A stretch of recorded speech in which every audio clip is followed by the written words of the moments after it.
Está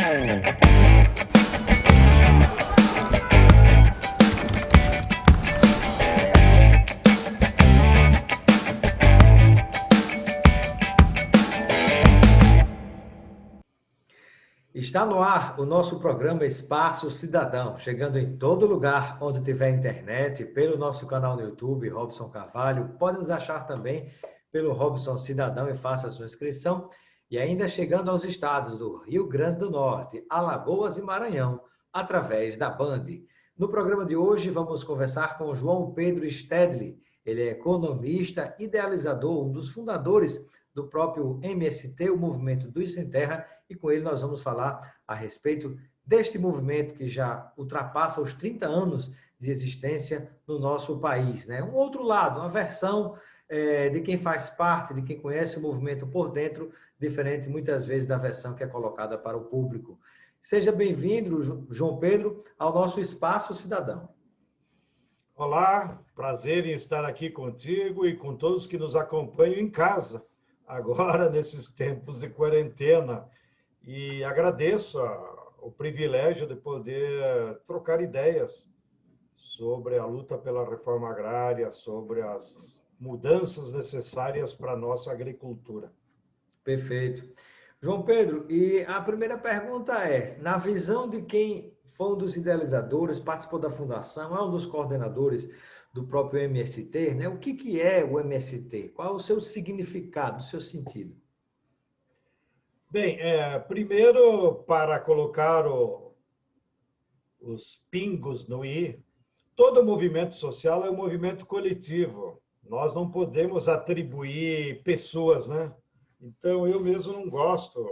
Eu fiz parte de uma geração que se envolveu na luta pela terra, e dessa luta pela terra gerou um movimento que não estava no nosso horizonte, inclusive, no início. Então, ele é produto de um coletivo social e, no fundo, da própria sociedade brasileira. Você participou, por exemplo, de Comissão Pastoral da Terra, de outros movimentos que precederam, né, no passado. Eu participei de tudo, né? Eu era um jovem filho de camponeses, metido lá do interior do Rio Grande do Sul. A minha família, como a toda a região colonial italiana, se dedicava à produção de uva. Então, eu, muito jovem, lá trabalhando com a minha parentada, me vinculei ao Sindicato de Trabalhadores Rurais, que fazia a luta pelo preço da uva. Daí, então, veio a vocação de militância social. Depois, me vinculei com a Pastoral da Terra, tá? Sobretudo quando eu estava estudando na PUC. Então, na região, tinha muita influência da teologia da libertação. Então, eu assessorava, digamos, de certa forma, a Comissão Pastoral da Terra. E aí, com o ressurgimento da democratização, tal, é que surgiu lá no Rio Grande do Sul também ocupações de terra, na qual, como eu tinha essa vinculação com a CPT, acabei me envolvendo na organização da primeira das ocupações que houve, ainda da ditadura militar. Porque teve um período que fez parte da luta pela democracia no Brasil, que foi de 79 a 84. Nós tínhamos a ditadura militar, porém, assim como os operários em São Bernardo começaram a lutar por greve, por salário, que era proibido, né? Fizeram aquelas grandes mobilizações, nós no campo começamos a perder o medo dos milicos e começamos a ocupar terra. Então, houve um período de 79 até 84, 5 anos, que eclodiram lutas pela terra em todo o Brasil. Bom, daí em 84, nós fizemos um grande encontro nacional em Cascavel, no Paraná, patrocinado pela CPT. E aí, nesse encontro, é que se decidiu, com as lideranças das ocupações de terra, a conformação de um movimento que fosse nacional e que pudesse ajudar os outros, que também queriam lutar pela terra. E por que tem a luta pela terra no Brasil? Não é porque nós decidimos, ou porque é uma questão ideológica. Não. A sociedade brasileira é uma sociedade muito injusta. Lembrem-se todos, sobretudo a nova geração. Nós tivemos 400 anos de escravidão. Nos 400 anos de escravidão, a terra era um monopólio de quem tinha dinheiro. E os trabalhadores eram escravos.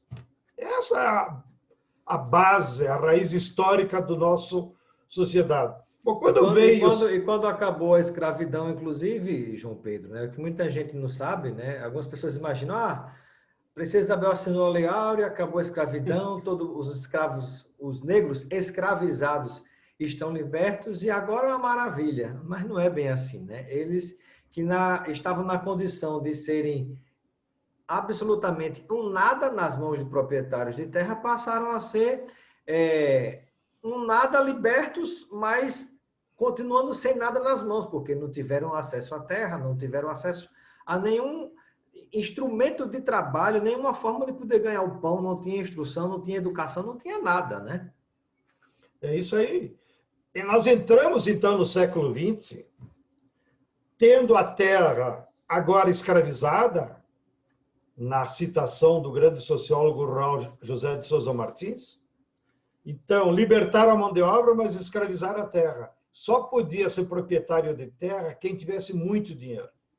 Daí nasceu o latifúndio, grandes propriedades. E os trabalhadores completamente excluídos do acesso à terra. Pior, houve uma lei, a primeira lei de terras, número 601, de 1850, já prevendo o fim da escravidão, ela determinava que só podia ter terra no Brasil quem comprasse da coroa. Com isso, ela excluiu todos os trabalhadores escravos. Então, nós percorremos o século XX com essa nova realidade que tem suas raízes na escravidão. De um lado, grandes fazendas latifundiárias, e de outro, uma massa de trabalhadores rurais sem terra. Essa contradição, ela se enfrentou ao longo de todo o século.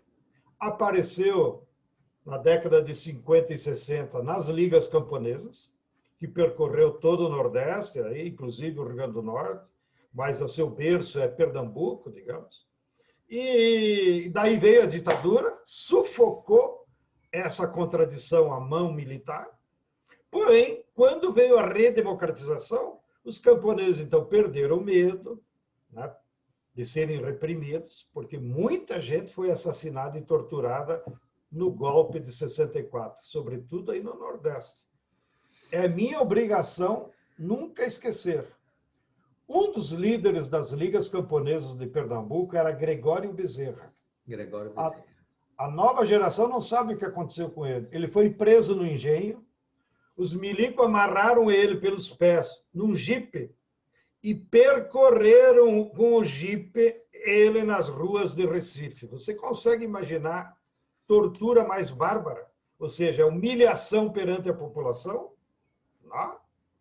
E eu não sei, ele só sobreviveu porque ele era sargento do exército. E um homem grande, 2 metros de altura, então ele tinha muito cultura física. Senão ele tinha morrido naquela tortura.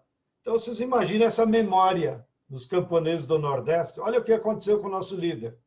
E Julião, no exílio no México. Clodomiro de Moraes também, no exílio na Costa Rica. Então, com a redemocratização é que os novos ares permitiram que os camponeses criassem coragem. E nós vamos voltar a lutar pela terra. Então, foram aqueles 5 anos no final da ditadura e retomamos a luta pela terra, aí com uma nova geração, né? E daí surgiu o MST, como um movimento social que aglutinasse essa vontade política de superar essa contradição entre muita gente sem terra e a terra nas mãos de pouca gente. É para isso que existe o MST. O nome, inclusive, foi extemporâneo, porque muitos de nós, naquela reunião lá de Cascavel, defendíamos a ideia de ser Movimento Nacional pela Reforma Agrária, que era mais simpático, né? Mas a maioria quis colocar uma marca de classe dos trabalhadores rurais, que era justo. E, de certa forma, os teus colegas da imprensa já tinham nos apelidado de sem terra. Cada ocupação que ocorria, eles não diziam uma ocupação da reforma agrária, né? Eles diziam, os sem terra ocuparam. Um toque até de discriminação, inclusive. Um toque até de discriminação dos excluídos, dos pobretão e tal. Então, acabou pegando Ô, João Pedro, e qual a diferença entre ocupação e invasão? Porque muitas vezes, quando se noticia, às vezes se utiliza o termo invasão em lugar de ocupação. Qual a diferença dos dois termos? Te agradeço a pergunta. Invasão está lá no Código Penal. É quando uma pessoa invade o patrimônio de outro para tirar proveito econômico. Então, um ladrão, quando invade uma casa para roubar uma televisão, ele está fazendo uma invasão de um domicílio. Qual o objetivo? Tomar a televisão e levar para lá, né? Ou, que as milícias fazem muito no Rio, eles invadem um terreno público e revendem. Vocês lembram que a televisão denunciou, né? Aí constrói um edifício em cima e revende. Isso é invasão. E está codificado no Código Penal como uma pena grave, que gera prisão, etc. e tal. Por isso que a imprensa usa conosco invasão, para estigmatizar, para criminalizar. Porém, o que nós fazemos é ocupação. O que é ocupação? É um movimento social da qual participam muitas pessoas, não é uma só, como está codificado no Código Penal. São muitas pessoas, homem, mulher, criança, idosos, ocupam um latifúndio improdutivo. Para quê? Para eles se apropriarem daquele bem? Não. Para eles forçarem o governo a aplicar a lei. Desapropria o proprietário do latifúndio, esse proprietário vai receber a indenização do governo e só aí a titularidade passa do ex-proprietário para o INCRA. Portanto, não há nenhum esbulho possessório individual. E mesmo o proprietário do latifúndio, ele acaba recebendo uma certa indenização. Ele não perde nada, não é certa. Ele não perde nada. Pela lei, inclusive, ele recebe em dinheiro a indenização dos bens que ele construiu, tipo casa, curral. Se tiver gado, ele pode retirar o gado. Então, tudo que ele construiu com trabalho, ele recebe indenização em dinheiro. E o valor da terra nua, como se diz, então o INCRA paga em títulos da dívida pública, que o cara a cada ano vai lá no Tesouro e resgata. Ou, se ele quiser, ele pode vender esses títulos no banco, que o banco também compra. De maneira que o fazendeiro não perde nada no processo de reforma agrária. Ele perde o poder político, porque você sabe, você que é do Rio Grande do Norte, toda a política do Rio Grande do Norte é feita com base no latifúndio, porque quem tem terra tem poder, manda nos outros, contrata gente, né? Então, o latifundiário não quer reforma agrária porque ele não perde sua terra, ele perde o poder político. Não é por nada que aí no Rio Grande do Norte... às vezes é mais importante para aquela pessoa do que o próprio dinheiro, né? Exatamente. Ou ele usa a terra, que não vale nada, como uma forma de hipotecar no banco e acessar outros valores, que daí ele investe em apartamento, investe em outros empreendimentos da onde ele vai ganhar dinheiro. Então, a terra é só o respaldo para ele fazer uma maquiagem lá com o banco. Por isso que a maioria das empresas industriais aqui de São Paulo tem terras na Amazônia. Por quê? Na hora que ele vai tirar um empréstimo no banco para ampliar a fábrica, ele dá aquela terra da Amazônia que não vale nada como hipoteca. E o banco aceita. Entendeu? Então, essa é uma das causas, inclusive, da invasão, aí sim a invasão desses capitalistas sobre terras públicas da Amazônia. Perfeito, né? Muito, muito interessante essa reflexão. Ô, João Pedro, e o que você diz, o próprio MST diz, na hora em que escutam a propagação de que o MST é um exército Seria um exército vermelho, um exército que quer implantar o comunismo no Brasil, coisas desse tipo que, nos tempos em que vivemos, aumentaram esse tipo não posso chamar de informação, mas esse tipo de invenção. A palavra exército, ao longo da história da civilização, ela era utilizada apenas em referência a contingentes humanos disciplinados. Não era só para a guerra. Tá? Tem até aí uma congregação que se chama Exército da Salvação, né? Que fica na beira das calçadas pedindo caridade. Então, a palavra exército era genérica. Servia para qualquer organização social disciplinada. Tá? Porém, ultimamente, o exército ele está mais sendo utilizado para as Forças Armadas mesmo. Então, a imprensa brasileira, quando quer chamar o MST, quer criminalizar, ele nos chama de exército, para meio que nos contrapor com as Forças Armadas. Nós não temos problema nenhum, ao contrário, temos orgulho de dizer que somos uma população organizada. Atuamos de forma organizada. Porque se não tiver organização, não há possibilidade de resolver os problemas sociais. Então, nós nos organizamos não é porque gostamos de caminhar em marcha e tal.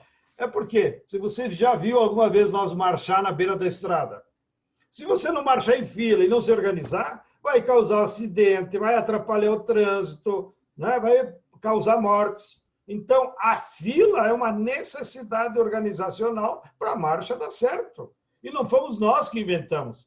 Se quiserem procurar os inventores, foram os romanos. Isso, há Maquiavel falava sobre isso. Bem Então, antes, né? O próprio Sun Tzu, no livro Arte da Guerra, inclusive. Né? Então, nós não temos problema que nos chamem de contingente organizado. Somos organizados.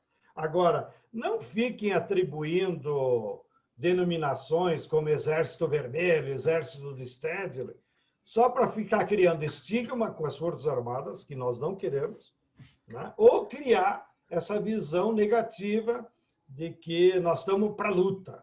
Nós queremos corrigir as injustiças sociais. Nós não admitimos uma sociedade com tanta desigualdade social. E nós acreditamos que lá no interior, a melhor forma, ou a única forma de você combater a desigualdade social é se você distribuir a terra. Porque aí as famílias partem de um patamar igual. O latifundiário quer continuar com a terra, então continue aí com 50 hectares, 25 hectares. Seja vizinho do ex-sem terra, trabalhe na terra também, você vai ser igual a nós. Nós não queremos te destruir fisicamente. Nós queremos ser só iguais. Esse é o sentido filosófico da nossa luta. Não tem como combater a desigualdade social no interior sem repartir a terra. E você não é gaúcho, mas eu uso muito esse exemplo. Talvez até aí no Rio Grande do Norte ou no Nordeste tenha também exemplos parecidos. Mas lá no Rio Grande é visual a diferença. Lá na minha região colonial italiana, que foi um território entregue para os migrantes pobres, meu avô veio morto de fome. Só veio lá dos Alpes porque não tinha mais o que comer. Tá? Porém, as cidades e a sociedade que se formou sobre essa base, em que todo mundo recebeu 25 hectares, vai lá ver Caxias do Sul, vai lá ver Farroupilha, vai lá ver Bento Gonçalves, Antônio Inclusive, Prado. parte dos que vieram das Ilhas dos Açores, em Portugal, né, que se instalaram exatamente já no sudeste, né, no sul para o sudeste do Brasil, já nas fronteiras ali com o Uruguai também. Né, muitos deles recebiam um pedaço de terra, uma condição de poder construir uma casa, e se não me falha a memória, de acordo com o livro até com o livro de Darcy Ribeiro, o povo brasileiro recebia, inclusive, eu acho que 2 ou 3 vaquinhas para que ele tivesse condição de se sustentar. Então, você vê que essa diferença no tipo de colonização deu um outro impacto, inclusive, de desenvolvimento econômico para a região. É verdade. Aos açorianos, já que você citou corretamente do livro eles nos trouxeram o legado do trigo. Quem trouxe o trigo para o Rio Grande do Sul foram os açorianos.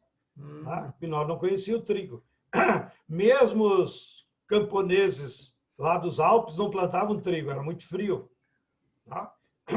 Então, e trouxeram o gado. Eles eram bons criadores de gado lá nas ilhas dos Açores, que não existia gado no Brasil também.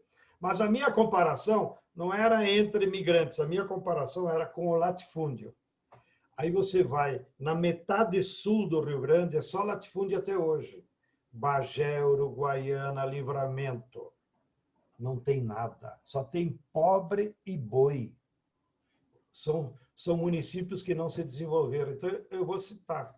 É porque você não tem muita geografia na cabeça, mas para quem está nos ouvindo pode pesquisar.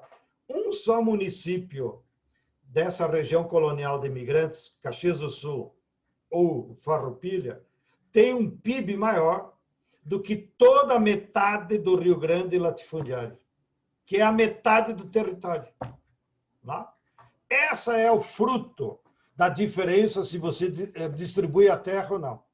E vou pegar agora um outro exemplo que é histórico, porque eu acabo de editar um livro, Experiências Históricas da Reforma Agrária no Mundo. Que maravilha! Quero ter acesso esse livro aí. Tu compra pela internet, é baratinho, porque é para militância. E não tem direito autoral. O que eu reuni aqui? As principais experiências de reforma agrária no mundo. Vai ter 3 volumes. Esse é o número 1. Mas aqui o Brasil já teve alguma experiência de reforma agrária concreta? Nunca. Pedro? Nós nunca tivemos reforma agrária. Mas o que eu queria me referir ao livro não foi para me exibir. É porque o livro também nos permite comparar esse tema que você começou a conversa. Os Estados Unidos, até 1865, tinha a mesma economia do Brasil, porque era escravidão. O que a burguesia do norte, de Nova York, de Boston, fez? Fez uma guerra contra os escravocratas para acabar com a escravidão. E, com isso, impulsionou o mercado interno e o desenvolvimento do capitalismo industrial. Agora, dando a condição da saída da condição de escravo. Todo cidadão americano, branco, preto, escravo, o que fosse, pela lei da reforma agrária do Lincoln, recebia 100 hectares. E vá produzir, meu irmão, com uma condição: você tinha que morar em cima da terra. Se você aplicar essa condição hoje, 88% dos latifundiários não moram em cima da terra. Eles moram nos apartamentos de luxo, nos consórcios deles aí. Entendeu? Olha a sabedoria do Lincoln. O Estado vai te garantir 100 hectares, mas você tem que morar lá. Você tem que produzir. Tem que produzir. Aqui no Brasil, na mesma época, o Dom Pedro II fez a lei 1850 que proibia os escravos de ter terra. Aí, passados 150 anos, está aí a diferença. Os Estados Unidos é a maior potência econômica do Ocidente, pelo menos, e nós aqui que não conseguimos dar trabalho para 60 milhões de brasileiros. Essa é a base. A Constituição de 88, João Pedro, traz alguma coisa a respeito da reforma agrária que respalde o movimento que vocês desenvolvem dos Sem Terra, ou mesmo que estimule essa luta, essa tentativa de continuar redistribuir essa terra tão concentrada no Brasil? Tão concentrada a terra como concentrada a própria renda, inclusive, né? A Constituinte de 88, ela é contraditória. Não? Você perguntava antes, nós já tivemos reforma agrária no Brasil? Não, nunca tivemos. Aqui, de novo, vou me exibir. Eu organizei esse livro aqui. Me preparei para te mostrar. A Questão Agrária, volume 3. São 9 volumes. Mas nesse volume 3, eu reúno todos os projetos de reforma agrária que houve no Brasil. Desde o Joaquim Nabuco, teu conterrâneo do Nordeste. Foi o primeiro que defendeu. Para sair da escravidão, tem que dar terra para os negros. Até o projeto do Lula, que é pós-constituinte, de 2002. Todos estão aqui, para quem quiser interesse. Nenhum deles foi aplicado. Então, não nos faltou digamos, programas de reforma agrária. Nos faltou uma burguesia industrial que, como nos Estados Unidos ou na Europa, tivesse coragem de fazer reforma agrária. Uma burguesia industrial mais nacionalista, inclusive. Nacionalista. Porque Tem que ser hoje nacionalista. estamos vendo no Brasil ruir o que resta de empresa nacional, industrial, inclusive.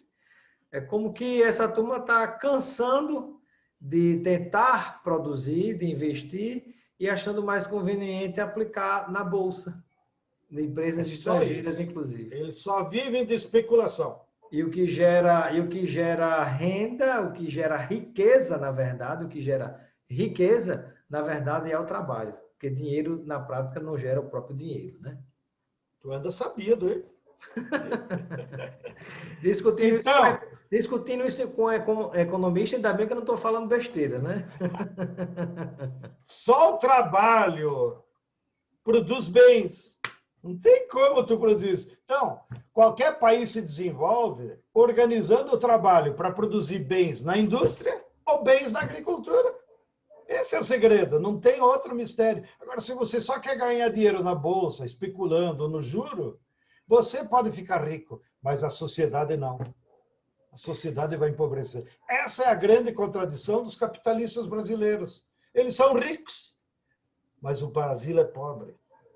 Né? E essa contradição, algum dia, vai explodir. Sem dúvida, porque um país, uma cidade, um estado, uma nação, não pode ser boa só para você, porque se ela não for boa para mim, por consequência, né, algo vai terminar acontecendo, né, como a eclosão em forma de problemas sociais, de outras coisas, que vai tornar ruim para você também, que é rico, a própria sociedade, né? Ou seja, tem que ser bom para todo mundo, né?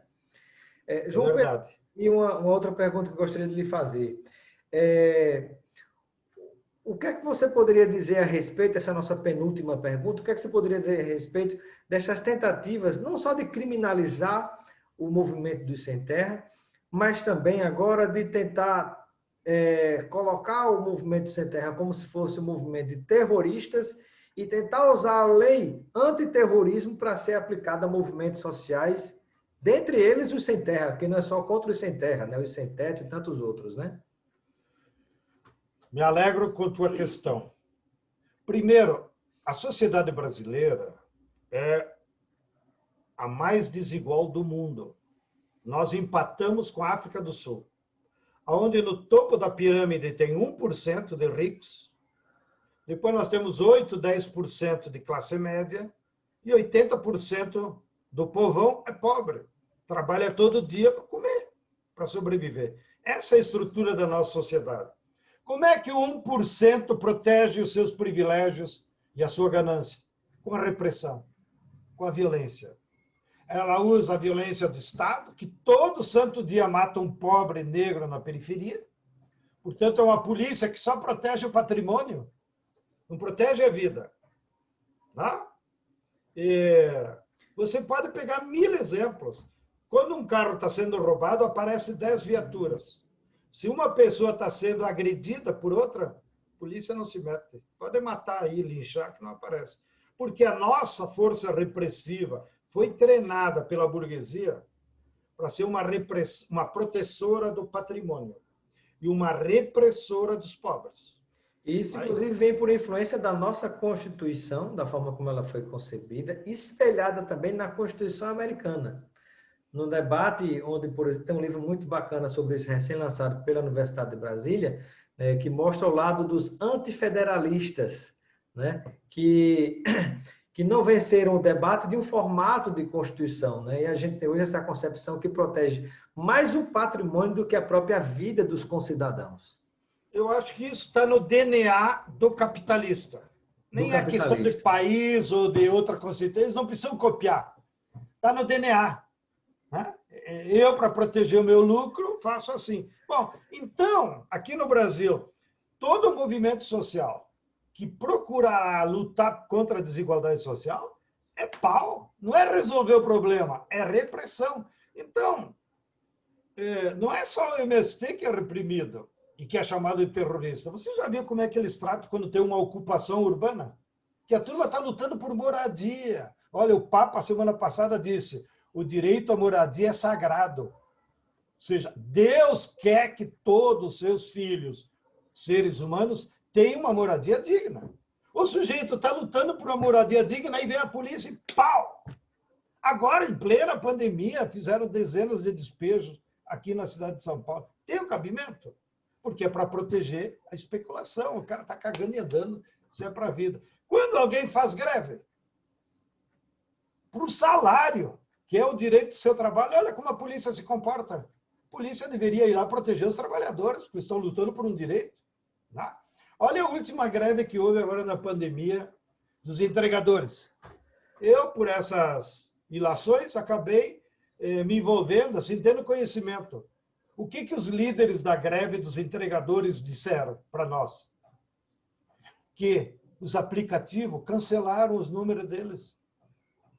Ou seja, para eles continuar trabalhando, agora eles tiveram que registrar a moto com outro nome, com um colega, usar o celular de um colega, porque todos aqueles líderes, inclusive no Nordeste, que deram as caras e usavam os seus celulares para organizar a greve, eles foram identificados pelas empresas e cancelaram eles.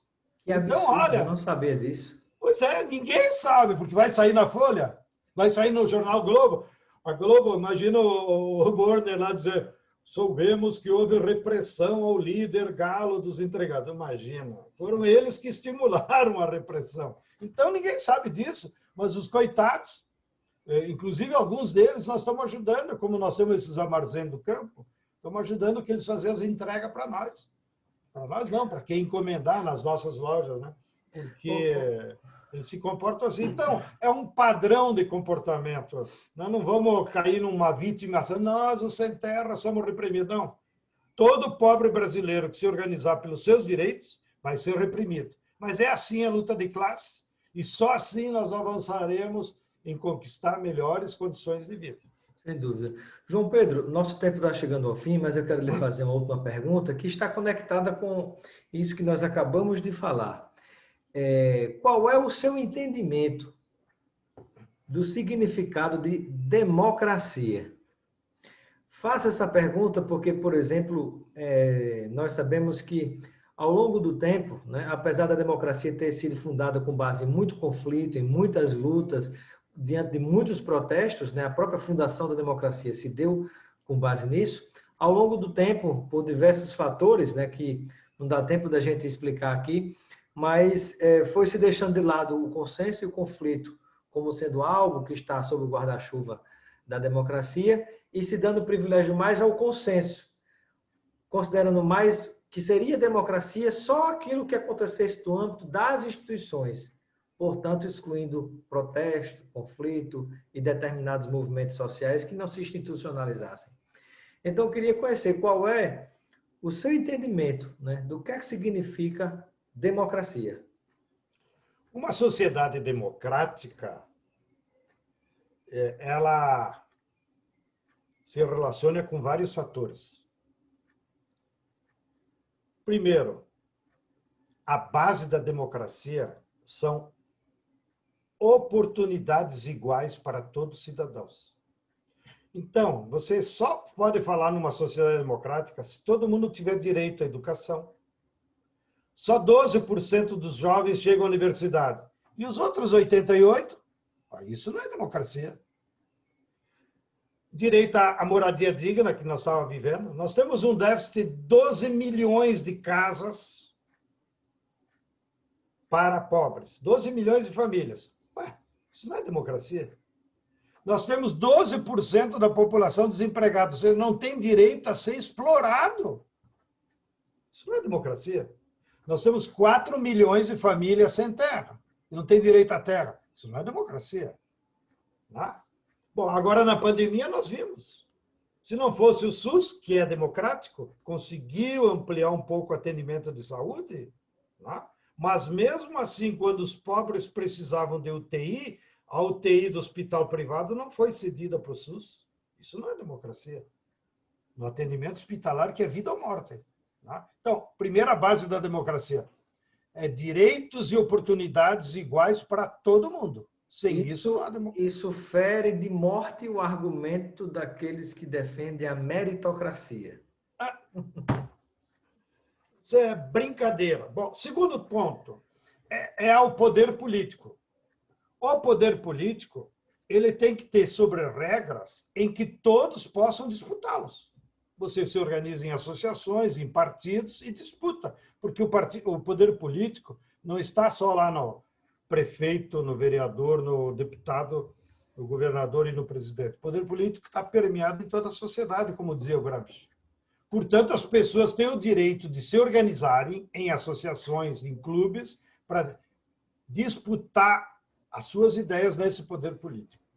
Infelizmente, a democracia burguesa virou uma hipocrisia, porque ela reduz a democracia ao pretenso direito ao voto. E aí a burguesia manipula o candidato. A burguesia não se preocupa com o voto. Ela se preocupa em quem vai se eleger e depois vai lá e compra o eleito. Ou já patrocina antes, né? Ou já patrocina antes. Eu fui ver essa semana, e estou dizendo não como denúncia, estou dizendo como um dado da realidade dessa democracia burguesa fajuta. Você sabe que o nosso presidente do Senado é um homem desconhecido. Vem lá do estado do Amapá, nenhum preconceito ao Amapá, que também é uma distorção do Senado. Ele se elegeu com 80 mil votos. O senador Serra, estou falando, se elegeu com 6 milhões de votos. E os dois têm o mesmo poder? Não podem. Bom, aí, por que esse senhor desconhecido vira presidente do Senado? Com o apagão lá do Amapá, eu induzi equivocadamente que aquela empresa espanhola responsável pelo apagão, a Isolux, era uma das financiadoras desse senador. Errei, não era ela. Mas ao checar o imposto de renda que ele declarou no TSE, eu vi. Quem que financiou esse senhor? Bradesco e Itaú. Entendeu? Um desconhecido senador do Amapá, primeiro mandato, recebe milhões do Itaú e do Bradesco e milagrosamente vira presidente do Senado. Por quê? Eles que respondam. Por quê? E qual a relação com o apagão, João Pedro?